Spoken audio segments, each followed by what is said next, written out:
Parece un lugar precioso el que tienes detrás. Sí, creo que es la casa de Lu Xun. Creo.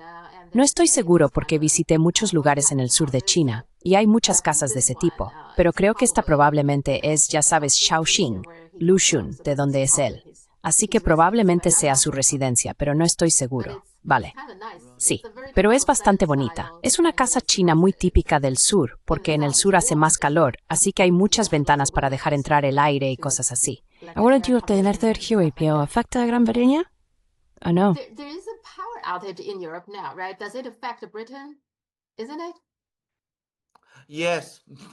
Sí, esa es la respuesta. Probablemente por eso estoy teniendo algunos problemas para comunicarme, pero todo es muy inquietante y realmente te hace preguntarte qué está pasando. En fin, ahí lo tienes. Me lo estaba preguntando. Me pregunto si afectará nuestra llamada telefónica, pero bueno.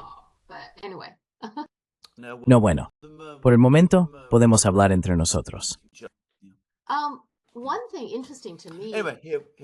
Algo que me resulta interesante y a lo que no había prestado atención antes es que en el sur de China hay muchos más vehículos eléctricos que en el norte. Pekín se considera parte del norte de China. La razón que me dieron es que en el norte hace frío en invierno, así que la gente teme que las baterías no funcionen bien en esa época. Por eso es. Y quizá por eso me doy cuenta de que las ciudades del sur de China son mucho más silenciosas. Así que cuando voy a Pekín era mucho más ruidoso. No lo había pensado antes. Qué interesante.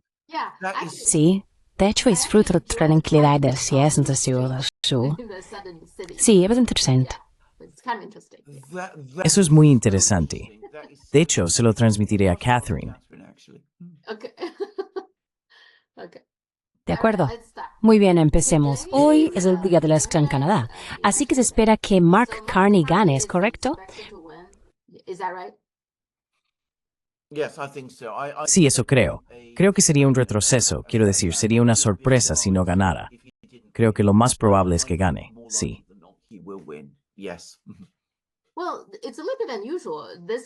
Bueno, esta vez es un poco inusual porque parece que este arancel con Estados Unidos, esta disputa con Estados Unidos es un tema importante allí. ¿No es eso un poco inusual? Y eso es lo que mucha gente dice que afectó al líder del Partido Conservador. Tenía más posibilidades antes, pero parece que después de que se impusieron los aranceles, su partido y él mismo salieron perjudicados por ello. ¿Es así?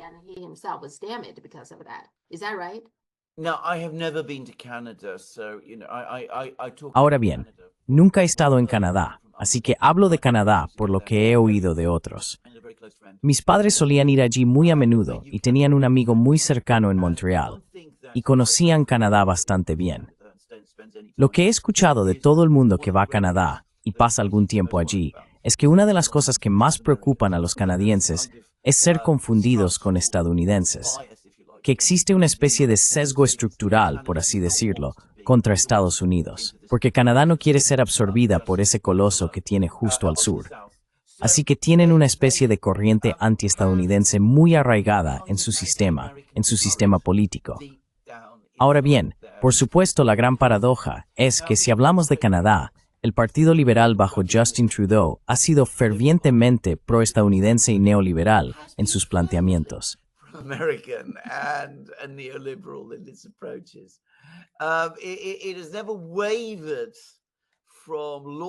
Nunca ha vacilado en su lealtad hacia Estados Unidos. Pero por supuesto, eso era durante la era neoliberal, la era Biden de Estados Unidos. Ahora que es, ya sabes, el Estados Unidos de Trump, lo que ha ocurrido es que la opinión liberal en Canadá ha seguido siendo leal al Partido Liberal, pero ha podido aprovechar ese nacionalismo antiestadounidense reflejo que existe en Canadá justo bajo la superficie. Uno de los problemas que tienen los conservadores es que, aunque han sido críticos con muchas de las políticas de los liberales, nunca, por supuesto, han sido de ninguna manera antiestadounidenses. Han sido incluso más ferozmente proestadounidenses que los propios liberales. Así que, cuando hay una ola antiestadounidense, no están en una buena posición para aprovecharla. Exacto. they're not in a good position to capitalize on it. Y creo que Mark Carney en general es mucho más popular que Justin Trudeau. Parece que tiene más credibilidad, así que probablemente eso también influya, ¿no? I'm sure that's right. I mean, he's a more conventional political Estoy seguro de que eso es cierto. Es una figura política más convencional. Tiene fama de ser un tecnócrata sólido y eficaz. La gente suele quedar muy impresionada por los tecnócratas. Se imaginan que los tecnócratas saben cómo hacer las cosas y que son mejores gobernando y todo ese tipo de cosas. Una idea muy mala, por cierto. Un punto de vista completamente equivocado en mi experiencia. Pero hay algo en los tecnócratas que tranquiliza a la gente, así que él parece una apuesta segura. Yo no lo creo. Pienso que no tiene visión ni ideas sobre cómo abordar los problemas de Canadá. Los tecnócratas son ejecutivos, son personas a las que se recurre si sabes cómo utilizarlas adecuadamente. Si son buenos en lo que hacen, no todos los tecnócratas lo son, por cierto, pero si lo son, obviamente los necesitas. Todo gobierno necesita tener tecnócratas, pero no son un sustituto de un liderazgo político fuerte. Esa es absolutamente mi experiencia. That is absolutely my experience. Bien, quiero hablar contigo sobre la situación entre India y Pakistán, que como puedes entender ha recibido mucha atención en China. Todo comenzó con un atentado terrorista en Cachemira, que, bueno, quizá esté mal que lo diga así, pero no es realmente sorprendente. Cachemira es una zona donde este tipo de cosas suceden a menudo. Pero lo sorprendente es que Modi esta vez pareció reaccionar muy rápido y con mucha contundencia. Decidió rápidamente que Pakistán estaba detrás. Aunque ya había una organización llamada el Frente de Resistencia que se había atribuido la responsabilidad. Según tengo entendido, el Frente de Resistencia es considerado una organización terrorista en Pakistán. Pero Modi decidió que era Pakistán quien estaba detrás y reaccionó muy rápido. ¿Por qué?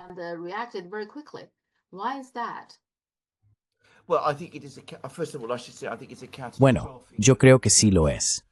En primer lugar, debo decir que creo que es una reacción catastrófica y desproporcionada ante lo que, sin duda, fue un acto extremo de provocación por parte de quien haya sido el responsable. Quiero decir, los actos terroristas son cosas terribles, pero creo que él ha actuado de manera muy imprudente y poco sensata. Y por supuesto, ahora está amenazando con cortar a Pakistán el acceso a las aguas del río Indo, que son absolutamente indispensables para la agricultura pakistaní. Y si eso llegara a suceder, sería una catástrofe demográfica para Pakistán. Y Pakistán, como era de esperar, está diciendo que esto sería un acto de guerra.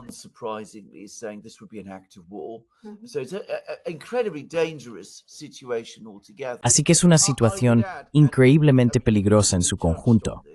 Añadiría, y lo has mencionado, quiero decir, la situación en Cachemira ha sido violenta e inestable desde que tengo memoria, ciertamente durante toda mi vida. Hubo una guerra entre la India y Pakistán por Cachemira en 1965. Ha habido conflictos desde entonces.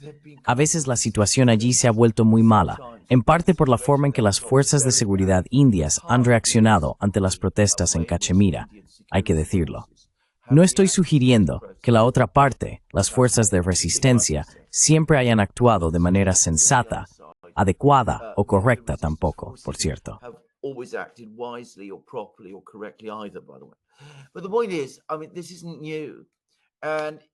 Pero la cuestión es que, quiero decir, esto no es nuevo, y Modi está reaccionando de una manera extrema. ¿Por qué lo está haciendo? Bueno, creo que hay varias razones. En primer lugar, no creo que le guste Pakistán en absoluto. Es decir, creo que es un nacionalista hindú. Aparentemente nunca ha visitado Pakistán, salvo una breve escala que hizo en una ocasión.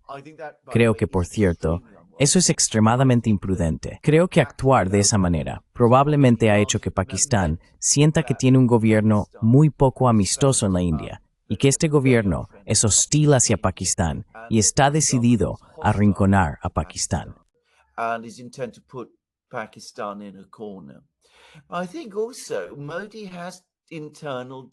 Creo que Modi también tiene problemas internos, según lo entiendo.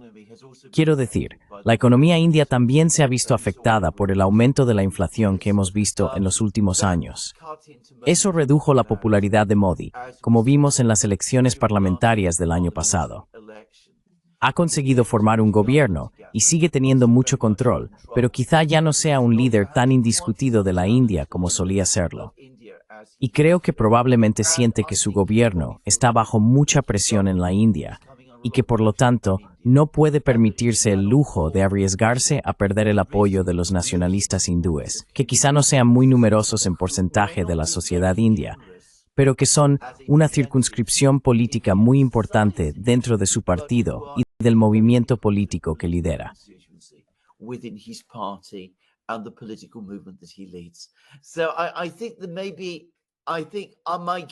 Así que creo que puede haber, mi suposición es que también hay consideraciones internas en esto. Ahora, hay otra posibilidad.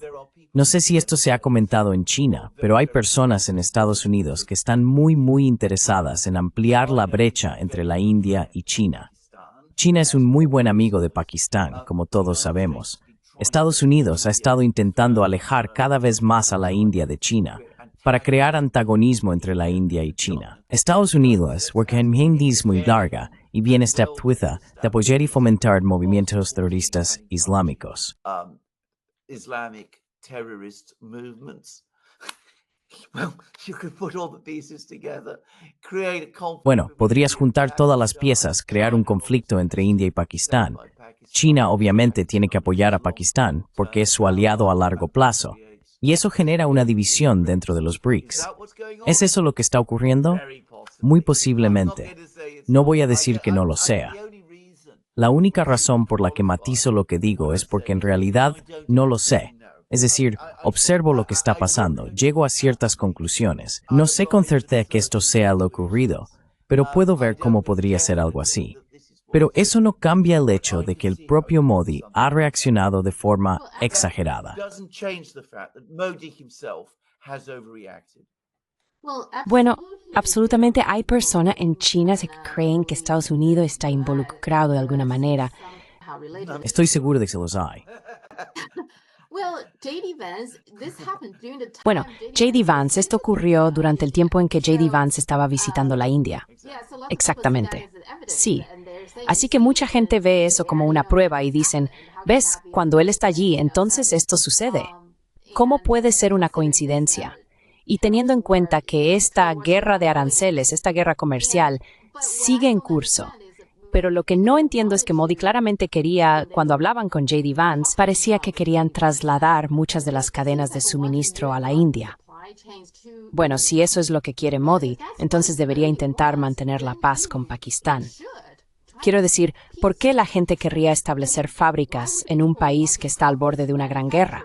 ¿No es así? Eso no tiene ningún sentido.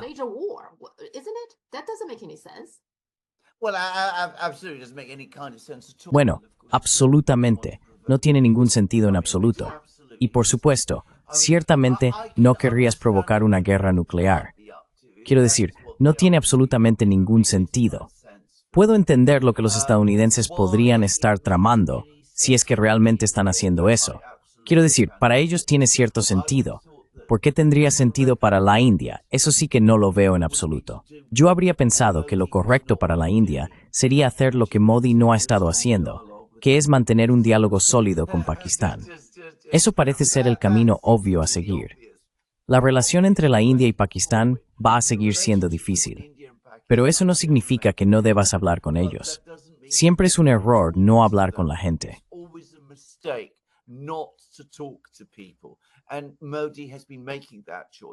Y Modi ha estado tomando esa decisión. Tengo la sensación, en cierto nivel por cierto, de que para él esto es un asunto visceral. Realmente no le gusta Pakistán. No creo que le gusten mucho las personas musulmanas, por decirlo claramente. Y creo que esto juega un papel importante. Así que creo que esto está completamente equivocado. Pero voy a decir otra cosa. Quiero decir, ya sabes, puede que J.D. Vance venga y diga, oh, tenemos todos estos problemas con China. Queremos librar una guerra económica con ellos. Vamos a transferir todas las cadenas de suministro a vosotros. Esta es vuestra gran oportunidad. Quiero decir, es un absoluto disparate. No puede ocurrir. Quiero decir, la India, para empezar, no está en condiciones, la India que existe hoy en día no está en condiciones de reemplazar a China de esa manera. To replace China in that kind of way. If there was a proper structural economic Si existiera un plan económico estructural adecuado, bueno, quizás se podría lograr en un plazo de 20 o 30 años. Y eso es si existiera ese tipo de plan. Si miras a la India hoy en día, no tiene ese tipo de plan, ni aparentemente tiene la capacidad para hacerlo.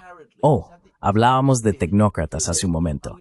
Quiero decir, un plan de ese tipo necesita un núcleo extremadamente fuerte de ingenieros y tecnócratas a una escala enorme. China lo tiene, India no. Ahora, no estamos ante la situación que existía entre China y Estados Unidos a finales de los años 80, cuando Estados Unidos tenía toda esa industria internamente y luego decidió empezar a establecer y trabajar con China para desarrollar cadenas de suministro.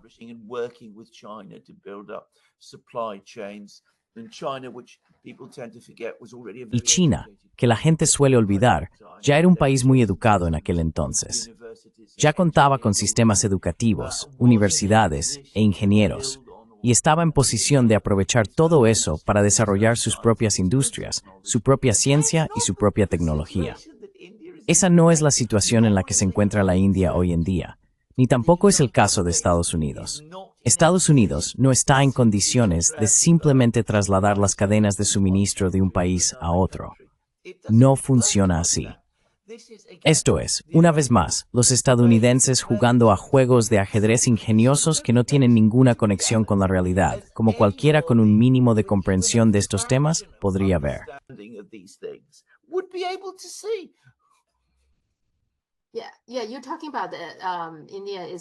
Sí. Estás hablando de eso. India está amenazando con cortar el suministro de agua, lo cual sí sería muy grave. Y eso es algo que realmente pondría muy nerviosa a China, porque si eso ocurre, China casi tendría que intervenir. El suministro de agua del que habla India en realidad proviene de China, pasa por Cachemira y luego entra en Pakistán. Así que una forma en la que China podría intervenir, posiblemente, sería que China cortara el suministro de agua que va hacia la India. Así que ahora la situación podría escalar. Por supuesto, aún no hemos llegado a ese punto, pero se ha hablado de ello. Esa es una forma en la que China podría involucrarse, algo que estoy seguro de que el gobierno chino sería muy reacio a hacer.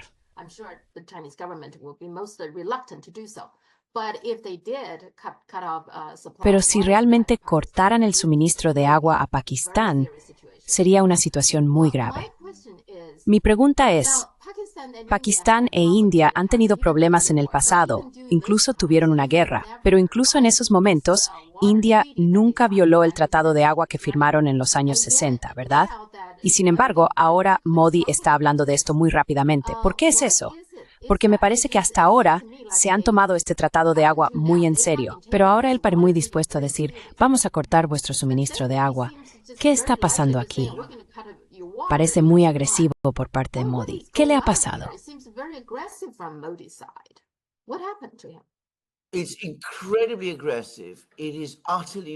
Es increíblemente agresivo. Es totalmente imprudente. Está generando una enorme tensión, miedo y preocupación en Pakistán, y está llevando a Pakistán a amenazar con usar armas nucleares porque dicen que sería un acto de guerra. Pero lo que hace que esto sea completamente imprudente, hasta el punto de lo absurdo, es que me han dicho algunos colegas indios que la India no puede hacer esto. De hecho, y no te respect no de probablemente China sí pueda, pero la India no. China probably does, but India doesn't. It doesn't have the No tiene la experiencia ni la capacidad para transferir o mover agua de un lugar a otro. No dispone de las presas, los ingenieros, ni nada de ese tipo de recursos. De nuevo, lograr algo así sería un proyecto que llevaría décadas. Entonces, ¿por qué hacer una amenaza tan vacía, a la vez vacía e increíblemente temeraria, que va a asustar y poner nervioso a Pakistán y preocupar a China? Es decir, de nuevo, da la impresión de un primer ministro que está perdiendo el control de toda esta situación.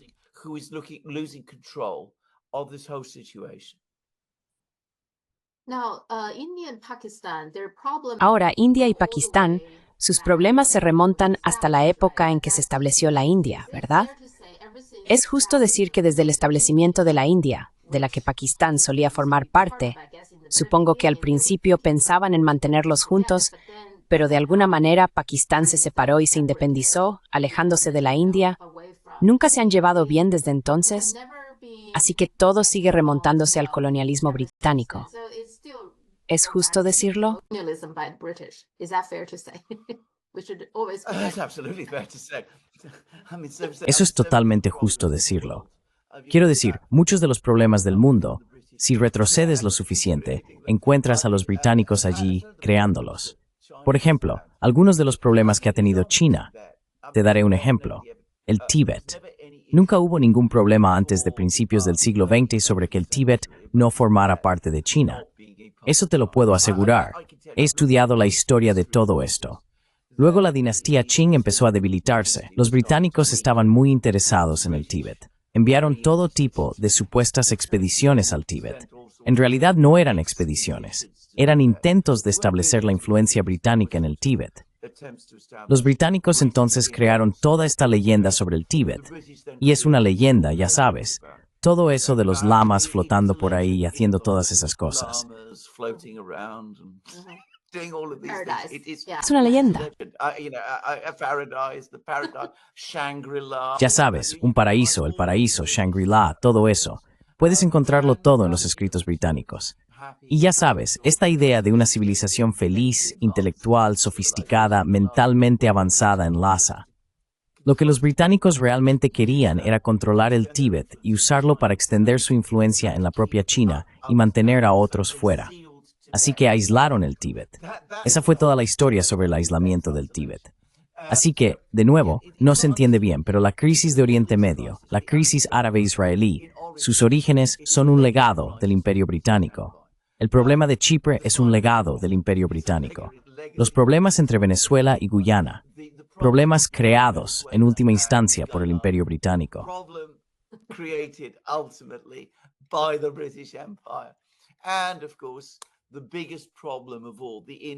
Y por supuesto, el mayor problema de todos, el conflicto indo-pakistaní. De nuevo, si retrocedes lo suficiente, y no hace falta ir tan lejos, basta con volver a los siglos XVIII y XIX, tenías la India, una sociedad muy compleja. Había hindúes, había musulmanes, vivían unos junto a otros. A veces había tensiones, la mayoría de las veces no. Todos se consideraban parte de la misma nación y de la misma cultura y civilización, que es la India. Y verás que los emperadores de los siglos XVII y XVIII eran nominalmente musulmanes, pero tenían aliados muy poderosos en sus cortes, diversos príncipes hindúes. Y en un momento dado, incluso experimentaron con una especie de religión sincrética y artificial, que intentaba fusionar estas dos cosas.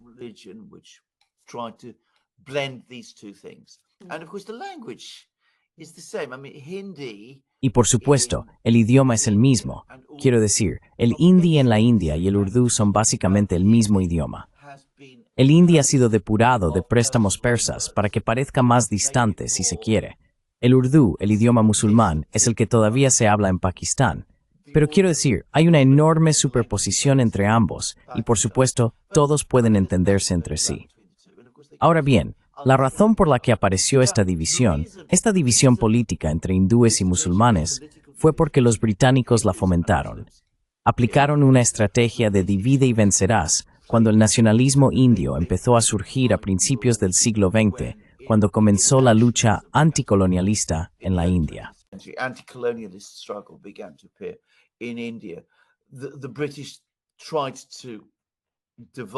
Los británicos intentaron dividirlo separando a los musulmanes, que en su mayoría lo habían apoyado, de los hindúes. Y luego, por supuesto, idearon este plan adicional en la década de 1940, la partición. Y de ahí proviene todo. Es enteramente producto de la política británica. Y los británicos, como resultado, como en tantos otros lugares del mundo, han dejado tras de sí una enorme bomba sin explotar. Y ha sido un desastre, porque lo que India y Pakistán necesitan hacer es resolver sus diferencias entre ellos, hacerse amigos, trabajar juntos y prosperar. Pero esto nunca ha sucedido. El conflicto entre ellos ha continuado. Y como dices, Realmente nunca se ha resuelto desde la partición. It has never really sorted itself out since partition. Sí, me pregunto si Modi es tan audaz al hacer este tipo de amenazas. Me pregunto si tiene algo que ver con el hecho de que hemos visto país tras país haciendo cosas escandalosas con total impunidad. Así que Estados Unidos voló el Nord Stream. Israel, por supuesto, está llevando a cabo un genocidio en este momento y lo han hecho con impunidad. Me pregunto si eso está dando ideas a la gente como Modi diciendo, vale, tú puedes hacer eso y parece que el resto del mundo está mirando sin que haya consecuencias. Quizá yo también pueda cortarte el agua. ¿Sabes lo que pasará? No pasará nada. ¿Podría ser que Estados Unidos esté dando malos ejemplos? ¿Podría ser eso?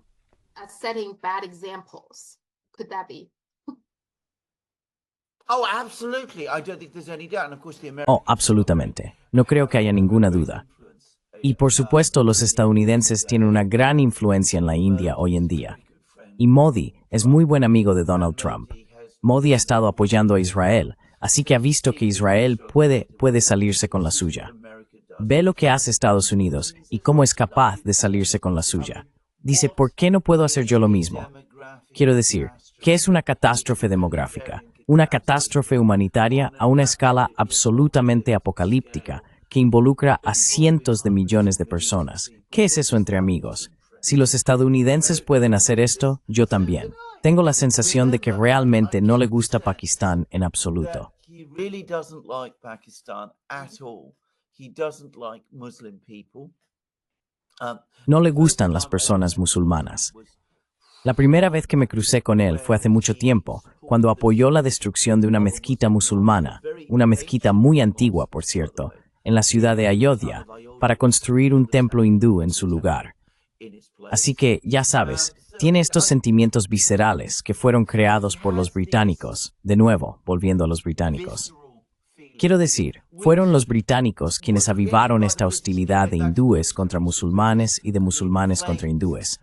Pero Modi ha tomado todo eso, vive en ello y no puede ver más allá.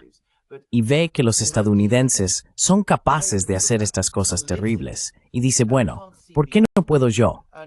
¿Por qué no debería hacerlo?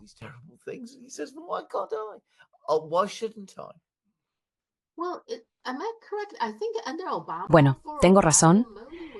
Creo que bajo el mandato de Obama, durante un tiempo Modi fue considerado una especie de terrorista.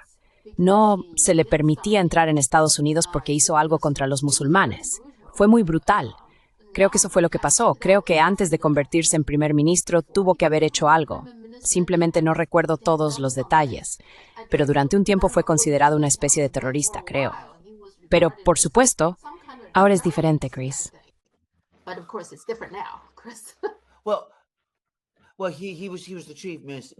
Bueno, él era el ministro principal del estado de Gujarat y hubo disturbios antimusulmanes. Quiero decir, esto es lo otro. India ahora tiene constantemente estos disturbios sectarios, que en su mayoría son violencia hindú contra musulmanes. Así que hubo estos disturbios en Gujarat en los que murieron muchas personas, y se creía ampliamente que Modi estaba alentando estos disturbios. Esto causó una mala impresión en todo el mundo, y por eso se le negó la entrada a Estados Unidos. Todo eso, por supuesto, ha sido olvidado. Ya nadie habla de ello, pero tienes toda la razón. Ese es su pasado. Y lamentablemente, nunca ha sido capaz de superarlo. Nunca ha podido dejarlo atrás y restablecerse como un estadista. Siempre parece, en última instancia, verse arrastrado de nuevo a eso.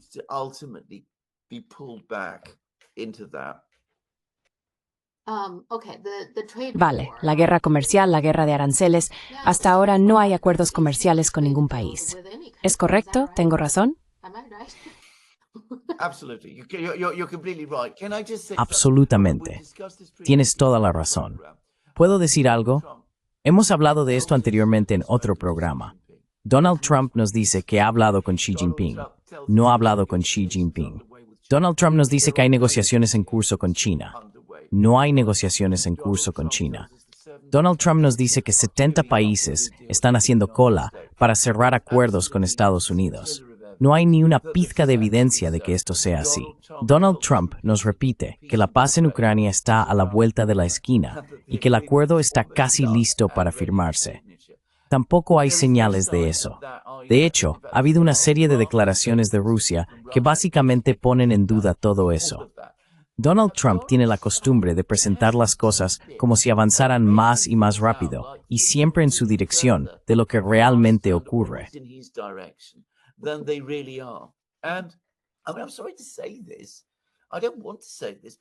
Quiero decir, siento tener que decir esto. No quiero decirlo, pero está mintiendo sobre esto. Está mintiendo sobre esto todo el tiempo.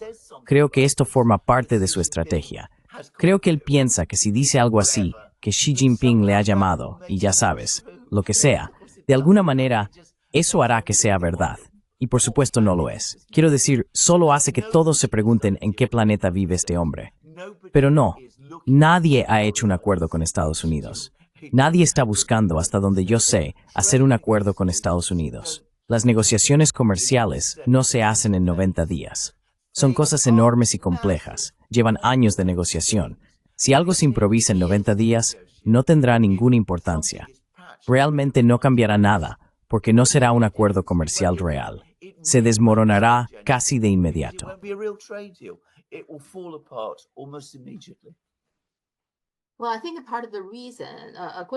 Bueno, creo que parte de la razón, según muchos analistas en China, es que su estrategia hacer que parezca que Xi Jinping ya le ha llamado o algo así, es porque ahora mismo muchos países están observando. Así que no están dando ningún paso hacia Estados Unidos, porque todos entienden que se trata de China y Estados Unidos. Esta es la lucha entre China y Estados Entonces, ¿por qué querría alguien involucrarse en este momento?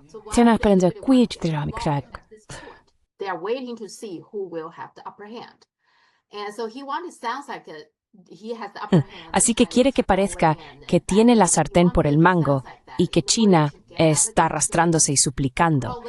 Quiere que suene así para que otros países también se arrastren y le supliquen. Por eso China lo está negando con tanta firmeza. Eso es un poco inusual. El Ministerio de Asuntos Exteriores normalmente en el pasado, cuando él mentía, simplemente lo dejaba pasar sin corregirle. Pero esta vez lo han dejado muy claro en varias ocasiones y han dicho que no ha habido ninguna negociación. China no se ha puesto en contacto con Estados Unidos, ¿no te parece?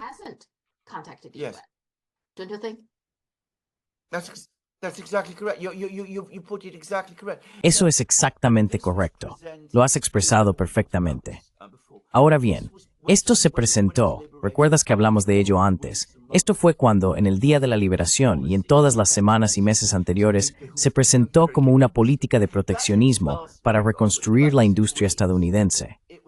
Eso no duró mucho. En unas 2 semanas quedó bastante claro que era una política para aislar y debilitar a China. La rapidez con la que cambió de una cosa a la otra, o si lo prefieres, la máscara cayó, fue notable. Y de nuevo, se asumía que todos estos países, desesperados por mantener su cuota de mercado en Estados Unidos, se apresurarían a alinearse con Estados Unidos contra China. Nadie lo planificó a fondo. Nadie lo pensó bien. Nadie se preguntó si esto era realmente un plan viable o alcanzable.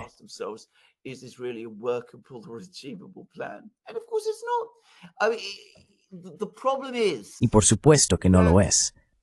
El problema es que lo que los estadounidenses no entienden es que para muchos de estos países, la relación económica con China, la relación comercial con China, es al menos tan importante o más importante que la relación con Estados Unidos.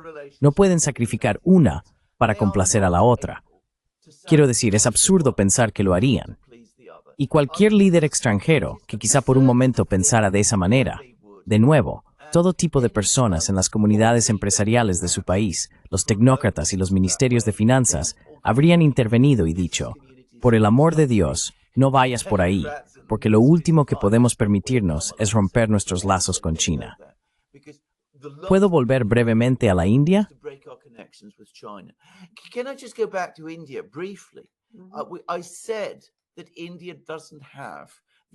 Dije que la India no tiene la infraestructura, la base industrial, las habilidades tecnocráticas, la ciencia ni la ingeniería para llenar el vacío que se crearía si China dejara de proporcionar todas esas cosas al mundo ahora.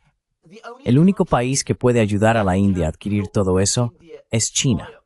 No son los Estados Unidos. Es China quien sabe cómo construir carreteras, ferrocarriles, organizar sistemas postales y desarrollar comunicaciones, hacer todo ese tipo de cosas. Así que la India no puede cumplir con lo que los estadounidenses quieren, a menos que se acerque a China y trabaje de forma colaborativa con China para desarrollar su economía y alcanzar ese nivel. Es algo que los estadounidenses nunca han entendido y no pueden entender, porque no creo que realmente comprendan cómo funcionan las economías modernas. They really understand how modern economies work. I went back because I'm just Volví atrás porque yo mismo tenía curiosidad. Volví para ver cómo llegamos hasta aquí, ¿verdad? Solo para mirar atrás y ver qué pasó desde la última vez que Trump estuvo en el cargo y cómo evolucionó toda esta guerra comercial. Así que 2017, ese fue el año en que Trump asumió el cargo y Xi Jinping visitó Mar-a-Lago en abril de 2017. Comenzaron lo que llamaron un plan de 100 días, que consistía en que China comprara productos de Estados Unidos. Y sin nada a cambio por parte de Estados Unidos, básicamente era Xi Jinping intentando mostrar a Estados Unidos que les gustaría hacer más de su parte, comprar más cosas. Luego, en diciembre, Trump visitó Pekín y firmaron un memorando de entendimiento.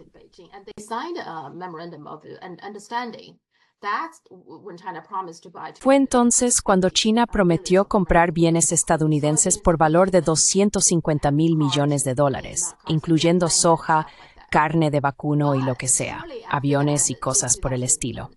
Pero poco después, en marzo de 2018, Trump anunció aranceles sobre productos chinos por valor de $50 mil millones. Así de repente, a pesar de que acababan de firmar el memorando de entendimiento. Pero Trump empezó a imponer aranceles. El inicio oficial de la guerra comercial se considera generalmente el 6 de julio de 2018. Fue entonces cuando Trump impuso un arancel del 25% sobre productos chinos por valor de $34 mil millones. En agosto de ese año, 2018, prohibieron Huawei. Y el 1 de diciembre de 2018 detuvieron a Meng Wanzhou.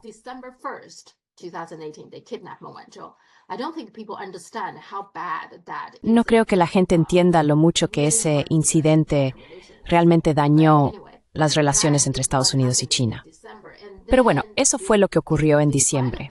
Y luego, a pesar de eso, Xi Jinping y Trump aún así acordaron una especie de tregua por 90 días. Tuvieron una reunión del G20. Al mismo tiempo, Meng Wanzhou fue detenida. Luego, en mayo de 2019, poco después de esta tregua, Trump anunció otro aumento de aranceles del 10% al 25% sobre bienes chinos por valor de $200 mil millones.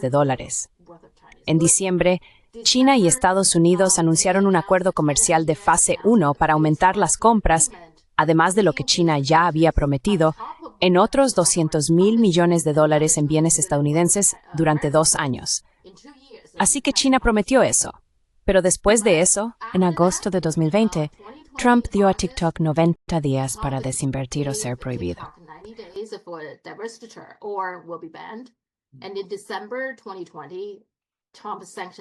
Y en diciembre de 2020, Trump sancionó a SMIC y ZTE, ya sabes, empresas tecnológicas chinas. Así que ves este proceso, ¿verdad? Si retrocedes y ves cómo se desarrolló todo durante todo este tiempo, me parece que China seguía cediendo y cediendo. Vale, compraremos más, compraremos más, compraremos más. Durante todo ese proceso, Trump simplemente seguía añadiendo más aranceles, añadiendo más productos a la lista o aumentando los aranceles. Así que, cuando lo miras así, ahora entiendes que realmente no tiene sentido que China negocie con Trump, porque cuando negocias, Trump promete algo, pero poco después sube los aranceles a otra cosa, ¿verdad? Así que no veo cómo, de cara al futuro, podamos seguir negociando en este punto.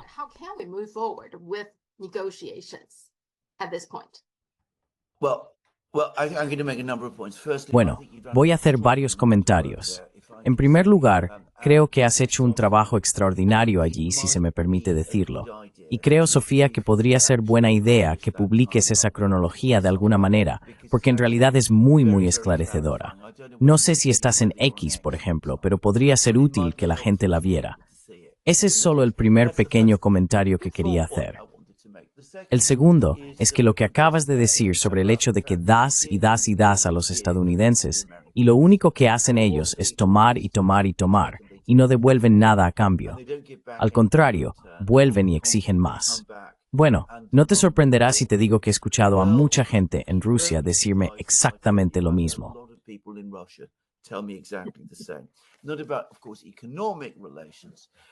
No se trata, por supuesto, solo de las relaciones económicas, sino de toda la relación estratégica entre Rusia y Estados Unidos. Estados Unidos solía acercarse y decir primero a la Unión Soviética y luego a Rusia, bueno, queremos ser buenos amigos, pero tienes que ceder en esto y en aquello. Y entonces los rusos hacían esa concesión para desarrollar la relación. Y luego Estados Unidos decía, bueno, estuvo muy bien que hicieras eso, pero ahora debes aceptar aún más.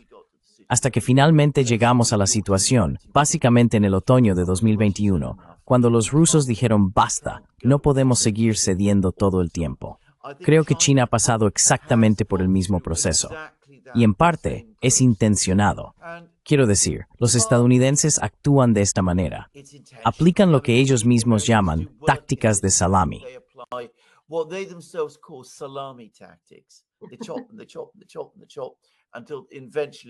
Cortan y cortan y cortan hasta que finalmente no queda nada.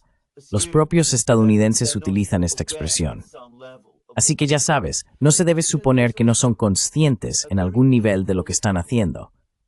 Pero también hay aquí una gran cualidad de niño muy consentido, muy mimado, que está absolutamente seguro de que tiene derecho a todo lo que quiere y que tiene derecho a lo que desea, y que los demás se comportan mal cuando no siguen dándole todo lo que quiere. Y creo que uno de los grandes problemas de Estados Unidos es que, al ser único en el mundo, en tener esta actitud hasta tal punto, otros países no han entendido esto y han alimentado este sentido de derecho hasta el punto de alcanzar unas dimensiones absolutamente terribles.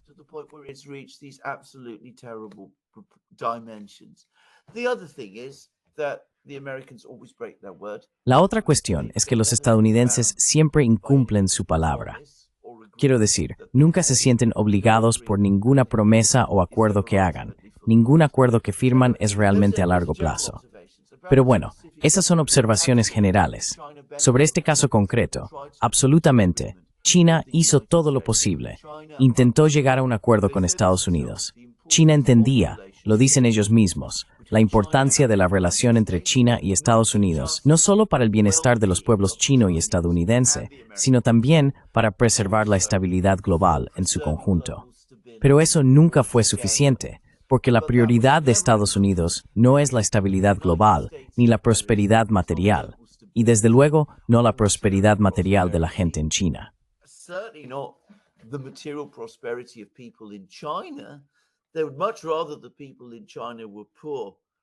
Preferirían mucho más que la gente en China fuera pobre en lugar de rica. Lo que Estados Unidos quiere es seguir siendo siempre y de manera indefinida la potencia número uno. Y esa es la prioridad que siguen todos los líderes estadounidenses, incluido Donald Trump. Así que a veces tiene cierta capacidad para llevarse bien con líderes chinos individuales, Xi Jinping, por ejemplo. Pero en el fondo, su sentimiento visceral es que si China está ascendiendo, eso es por definición una amenaza para Estados Unidos y de alguna manera una violación del verdadero y correcto orden mundial. Y que Estados Unidos no solo tiene el derecho, sino incluso la obligación de oponerse a ello. Y este es un sentimiento que se encuentra muy extendido en Estados Unidos.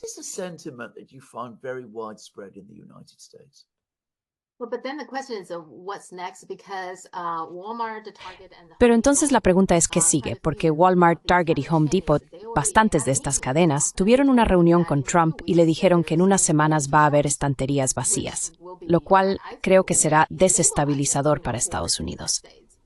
Y luego, la última noticia, el director del puerto de Los Ángeles, hablaba de que hay una reducción significativa en todos los barcos portacontenedores que llegan. Y si esto continúa, en algún momento van a despedir a trabajadores. Incluso hay gente hablando sobre los empleos de los camioneros, porque hay muchos camiones moviendo mercancías, ¿no?, desde los puertos a diferentes destinos. Así que no pinta bien si Trump no toma medidas rápidamente, ¿verdad? right? Well, he will take action. I mean, at some point, he's going to have to Bueno, retreat. él tomará medidas. This is Quiero ultimately decir, going to en algún momento tendrá que dar marcha atrás. Esto, en última instancia, va a socavar la economía de su propia base electoral. Creo que Trump lo entiende y tendrá que retroceder en esto, y sufrirá un daño político. Ahora, más allá de eso, ha arruinado su oportunidad de tener una buena relación con China, porque el liderazgo chino vio lo que hizo y nunca volverán a confiar en él. Así que este es un gran error que ha cometido. Así que sí, tendrá que retroceder. En el futuro, tratará con China desde una posición mucho más débil, porque China habrá desenmascarado su farol. ¿Recuerdas lo que siempre digo? Nunca le hagas un farol a China. El farol siempre es descubierto. China habrá desenmascarado su farol. The bluff is always called. China will have called his bluff.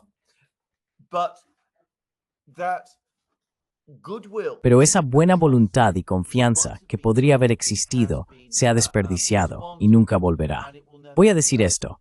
Creo que para finales de año, esta administración, la administración Trump, podría encontrarse en serios problemas. Quiero decir, habrán retirado los aranceles, pero probablemente el impulso hacia una recesión en Estados Unidos ya sea inevitable.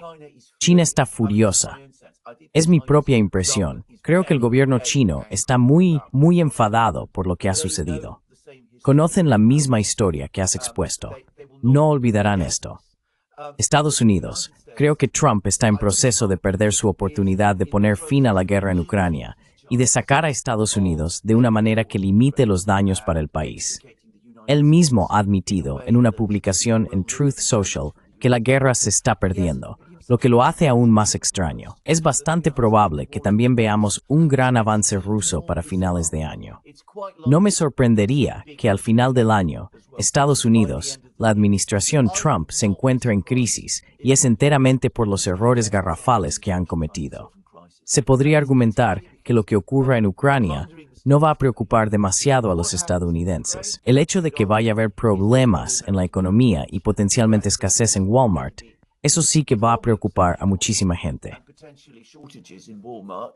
That's going to worry an awful lot of people. Yeah, speaking of in crisis.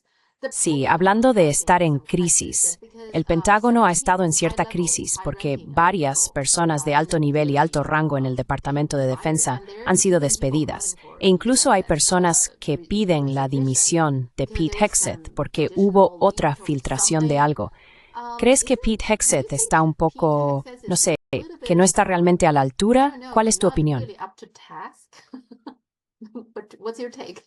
No, I've never had any doubt about it. No, nunca. Nunca he tenido ninguna duda al respecto. Quiero decir, está completamente fuera de su alcance. Era una personalidad televisiva, para decirlo claramente. Estamos hablando de la burocracia más complicada, la más intratable de Estados Unidos y quizás del mundo. Y pones a alguien como Hegseth a cargo de ella. Quiero decir, era un desastre que absolutamente muchas personas podían prever. En este momento, Trump respalda a Hegseth, y creo que por ahora, Hegseth está a salvo. Pero ya se pueden ver todas las señales de desorganización y conflicto, e intentos de eliminar excesos y purgas en marcha, y todo tipo de cosas en el Pentágono. Purges going on and all kinds of things in the Pentagon. It's a terrible story altogether. What I will also Es una historia terrible en todos los sentidos. Lo que también diré, por cierto, es que las personas que han sido despedidas tienden a ser las más moderadas dentro del Pentágono. El tipo de personas que probablemente piensan que evitar involucrarse en una guerra con Irán o China es lo que Estados Unidos debería estar haciendo. Así que están siendo purgadas. Y por lo que puedo ver, las personas que están ocupando sus puestos son más belicistas y radicales que las que están siendo destituidas. Así que es una situación muy inestable y muy mala. So it's a very unstable situation and a very bad one. Okay, Gaza. Vale, Gaza. El Programa Mundial de Alimentos se está quedando sin comida. Es decir, debido al bloqueo que ha impuesto Israel, no puede entrar comida. Así que se están quedando sin alimentos. ¿Va a dejar Israel que los palestinos mueran de hambre? Estamos hablando de 2 millones de personas. ¿Eso es lo que va a pasar? Is that Yes. what's going to happen? Yes, I think that is the policy. I think basically that is the Sí, policy. creo que esa es la política. Básicamente, creo que esa es la política. No creo que esperen que la gente en Gaza muera de hambre, porque creo que lo que esperan que ocurra es que al crear condiciones intolerables para ellos, se vean obligados a marcharse. Es el mayor crimen que se ha cometido en lo que a mí respecta, ciertamente desde, bueno, algunos dirían Ruanda, yo diría incluso más allá. Y se ha hecho a plena vista. Es increíblemente desafiante y terrible que esto esté ocurriendo. Y Estados Unidos lo apoyando. And the United States is supporting it. Yes, that's the incredible thing. Sí, that- eso es lo that- increíble de that- Estados So, Unidos. so far, can we say that Entonces, Trump's foreign hasta policy ahora, ¿podemos decir que la has política very exterior de little to Trump show tiene for in muy terms poco of que its mostrar en cuanto a logros? It seems like everywhere Parece que en todos los lugares donde intenta hacer algo, no consigue alcanzar el objetivo que se había propuesto, al que aspiraba, ya sea la situación en Ucrania, una posible guerra con China o la crisis de Gaza en Oriente Medio. No hay ningún lugar donde haya acertado, ¿verdad? I think the best way to describe it is that Creo que la mejor manera de describirlo es que Donald Trump heredó de Joe Biden una situación realmente muy mala y ha pasado los últimos 100 días empeorándola mucho más. Así es como lo describiría. Ya se estaba perdiendo una guerra en Ucrania, pero la forma en que se ha gestionado mal la diplomacia amenaza con hacer que la ruptura con Rusia sea absolutamente permanente para Estados Unidos y con afianzar la determinación rusa de lograr una victoria militar en Ucrania. La guerra arancelaria con China, que ni siquiera llama guerra arancelaria, with China. Let's not even call it a tariff war. It is an economic war. It is an attempt to impose an es una guerra económica. on China. Fue un intento de imponer un bloqueo económico a China, quiero decir, eso es lo que fue. Ha salido desastrosamente mal. Ha dañado la imagen internacional de Estados Unidos. Probablemente, a la larga va a llevar a Estados Unidos a una recesión y debilitar la propia posición y el prestigio político de Trump dentro del país. El horror de Gaza está arrastrando a Estados Unidos y a todo Occidente a un abismo político y moral. Quiero decir, lo peor que ha habido. Yo de hecho me remontaría hasta la Segunda Guerra Mundial. I would actually go as far back as the Second World War. I mean, it's an atrocity on the same kind of scale. Quiero decir, es una atrocidad a una escala similar a la que vimos durante la Segunda Guerra Mundial. E incluso las negociaciones con Irán están en grave riesgo, porque, aunque hay algunas personas que claramente quieren llevar estas negociaciones a un final exitoso, hay al menos tantas otras que quieren una guerra abierta con Irán. Lamentablemente, no puedo hablar de esto en detalle. Pero hoy recibí un correo electrónico muy inquietante de alguien que me informaba sobre el tipo de equipo militar que se ha proporcionado a Israel para que Israel lleve a cabo ataques contra Irán. Por supuesto, Israel lo niega e Irán también lo niega, pero hemos tenido esta gran explosión en el puerto iraní. Probablemente fue un accidente, pero no podemos estar completamente seguros. Probably it was an accident, but we can't be completely sure. Yeah, well, we'll see. I mean, it seems like there. Ya veremos, quiero decir, parece que hay muchos puntos conflictivos, como Pakistán e India. Esa es una situación peligrosa. Y luego Oriente Medio, ya sabes. Y en medio de todo esto, China y Estados Unidos, este debería ser el momento en que China y Estados Unidos colaboren, ¿no? Para resolver esos problemas. Pero ya sabes, no están hablando. Así que, But, they're not talking. So, They're not talking. Well, give an example. You're absolutely right. No están hablando. Bueno, pon un ejemplo. Por cierto, tienes toda la razón en lo que has dicho. Si China y Estados Unidos colaboraran, sería algo increíblemente estabilizador. ¿Y recuerdas cuando Trump decidió que iba a nombrar un enviado de paz para negociar la paz en Ucrania? ¿De qué hablamos? Hablamos de si sería una buena idea, en ese caso, que ese enviado, fuera quien fuera, se reuniera con Li Hui para ver si se podía acordar un enfoque conjunto entre China y Estados Unidos para avanzar en el proceso. Pues bien, como vimos, esa posibilidad ni siquiera se consideró ni se discutió. Possibility wasn't even considered or even discussed. allá. You're absolutely right. China and the United States. Tienes toda la razón. Que China y Estados Unidos trabajen juntos sería el factor estabilizador más importante en las relaciones internacionales. Por cierto, China lo señala constantemente. Estados Unidos no puede verlo porque no quiere verlo como una asociación. Lo ve como una gran partida de ajedrez jugada contra otro país que es un enemigo, al que se le atribuyen todo tipo de intenciones malignas, intenciones que ningún funcionario chino ha articulado o expresado jamás. Es decir, es de lo más extraño. Parece que saben mejor lo que pasa por la mente de Xi Jinping que el propio Xi Jinping, al parecer.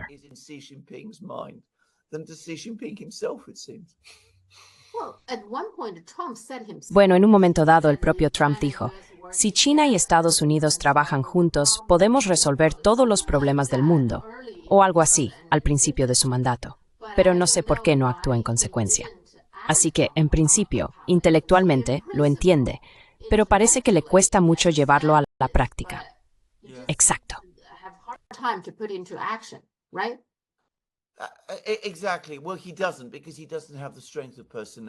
Exactamente. Bueno, él no lo hace porque no tiene la fuerza de personalidad ni la coherencia para hacerlo. El único presidente, en mi opinión, que sí tenía ese entendimiento de que hay que trabajar con otros para avanzar una agenda de paz mundial fue Kennedy. Y por supuesto lo mataron. Nixon lo tenía en cierta medida, pero Nixon era un hombre muy complicado y su enfoque de la política exterior fue en última instancia muy manipulador.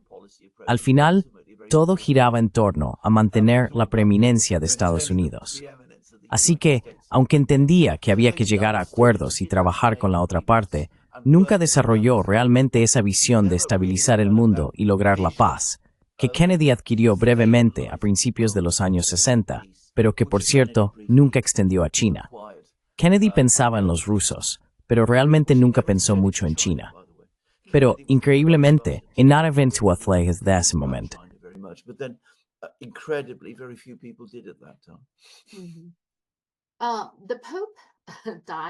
El Papa ha muerto. Tengo una pregunta. Reino Unido solía ser católico, ¿es correcto? Es cierto, es por Enrique VIII. Quería poder divorciarse, pero si eres católico, no puedes divorciarte. Esa es la razón por la que abandonaron la Iglesia Católica, ¿es así?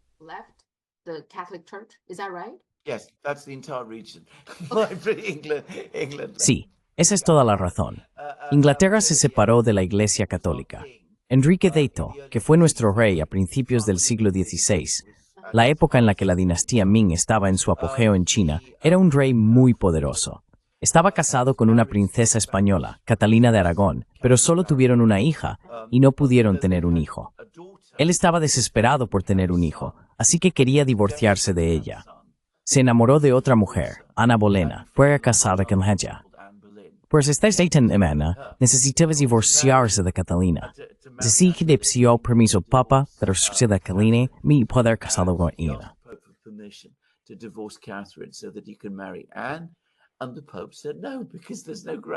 Y el Papa dijo que no, porque no había motivos para el divorcio. Quiero decir, Enrique ideó todo tipo de argumentos legales complicados para justificar por qué debía poder divorciarse de Catalina, que probablemente él mismo llegó a creer, por cierto. Pero nadie, creo, los toma muy en serio hoy en día. Pero en fin, hizo todos esos argumentos legales. El Papa dijo que no. Y entonces Enrique, que era un hombre muy egoísta, egocéntrico y vanidoso, no lo aceptó y dijo, bien, si el Papa no me concede el divorcio, me lo concederé yo mismo y simplemente sacaré a Inglaterra de la Iglesia Católica. Y así fue como Inglaterra se hizo protestante. Es tan absurdo, tan disparatado como eso.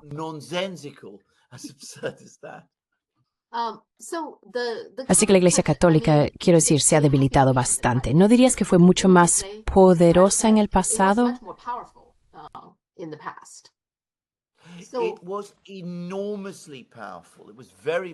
Fue enormemente poderosa. Fue muy poderosa en mi infancia. Durante la Segunda Guerra Mundial, para que te hagas una idea de lo poderosa que era, había un chiste, esto era en toda la Europa ocupada, que se contaba en aquella época, en los años 40, durante la guerra. Había 3 poderes en Europa, el Estado Mayor alemán, el Partido Comunista y la Iglesia Católica. Esos eran los tres poderes. Así que ya sabes, era una fuerza enorme, como recuerdo muy bien. Y en países como Groningen, Jammer, Bang Info, Nermikermi en Liesgen Hafse en Nauber, Gantikas Politics was structured around the Catholic Church. I mean, you've heard of these parties we have in Europe called the Christian. Quiero decir, habrás oído hablar de estos partidos que tenemos en Europa, llamados los demócratas cristianos. Están los demócratas cristianos en Alemania y los demócratas cristianos en Italia. Fueron creados por la Iglesia Católica después de la Segunda Guerra Mundial como vehículos políticos para el catolicismo. Así que eso te da una idea de lo importante que era. Y fue absolutamente parte de la vida cultural, intelectual, política y social de Europa, extendiéndose a lo largo de miles de años. Ahora lo extraordinario es ver cómo este poder colosal, que era tan fuerte hasta finales de los años 60 y principios de los 70, se ha derrumbado hasta tal punto.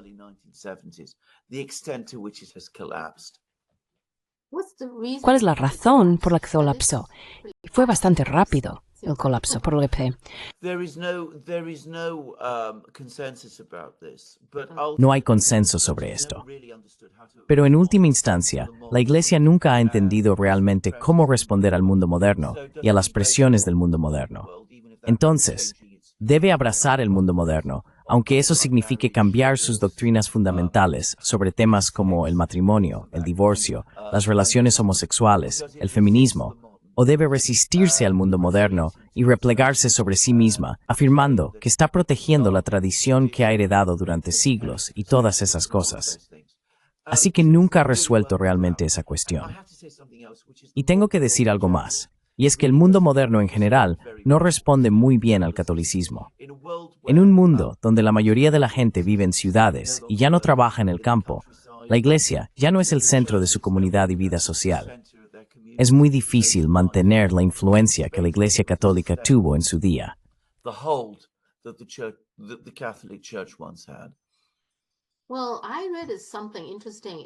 Bueno, leí algo interesante. Parte de la razón por la que muchos conservadores estadounidenses, muchos de ellos personas muy religiosas, odian la educación pública es porque piensan que las escuelas públicas reemplazaron a la Iglesia. Antes, la Iglesia era el centro. Todo giraba en torno a la Iglesia. Los miembros de la Iglesia se reunían y hacían muchas cosas juntos. Pero luego, cuando empezaron las escuelas públicas, la escuela se convirtió en el lugar porque es donde envías a tus hijos, conoces a otras familias y te reúnes en torno al calendario escolar y las actividades escolares. Así que, según tengo entendido, esta es una de las razones por las que muchos evangélicos conservadores en realidad no gustan de las escuelas públicas. ¿No te parece interesante? A mí me lo parece.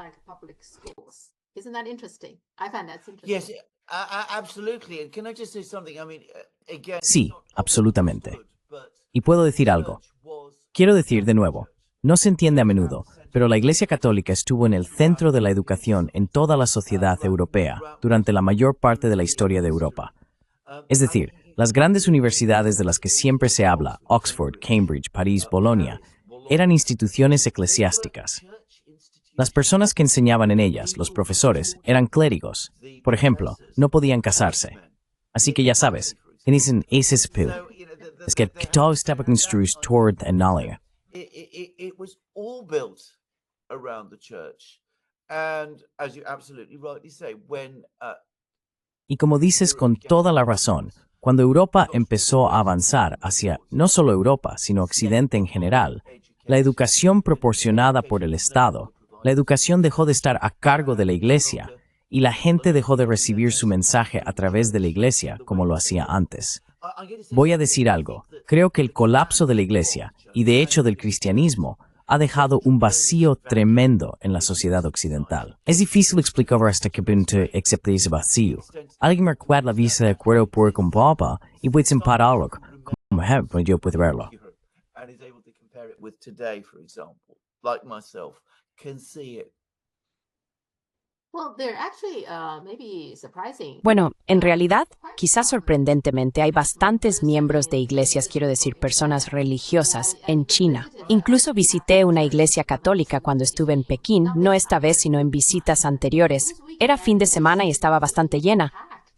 Esa iglesia, esa en particular, es una iglesia católica. La gente piensa que en China no se permite la libertad religiosa, pero en realidad sí se permite. Siempre que no causes problemas, ¿verdad? Mientras no critiques duramente al gobierno o protestes por todo. Mientras no hagan eso, no creo que al gobierno le importe mucho. De hecho, incluso en algunos casos proporcionan fondos para restaurar y reparar iglesias antiguas. Hacen ese tipo de cosas, para que lo sepas. They do those sort of things, just so you know. Okay. Absolutely. Well, can I just say again? I mean, this is Absolutamente. Bueno, permítame decirlo de nuevo. Esto proviene de la historia china.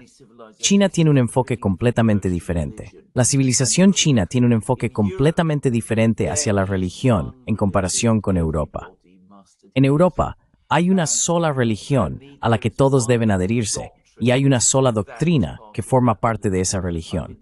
Por ejemplo, el concepto de herejía no existe en China, pero en la Europa medieval y la Europa moderna temprana, siendo la Europa moderna temprana la de los siglos XVI al XVIII, si uno no estaba de acuerdo con la Iglesia, era ejecutado, y no solo ejecutado, sino de una manera realmente horrible. executed, but in a very, very horrible way, because you had to accept the one. Porque tenías que aceptar una única creencia.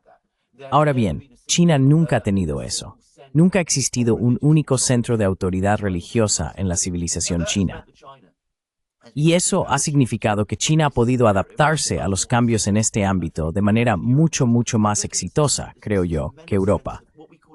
No tengo la sensación de que exista ese tremendo sentimiento de lo que llamamos una pérdida de un vacío espiritual central en China, como ocurre en Europa, porque en China, como he dicho, ese sentido de control nunca ha existido. Y recuerdo me fijé en Confucio. The man known as Confucius. Confucius? Confuzi, Yeah, yeah, absolutely. I mean, I remember either it was he or one of his. Recuerdo que fue él o uno de sus discípulos quien realmente dijo, honro a los espíritus, pero los mantengo a un lado.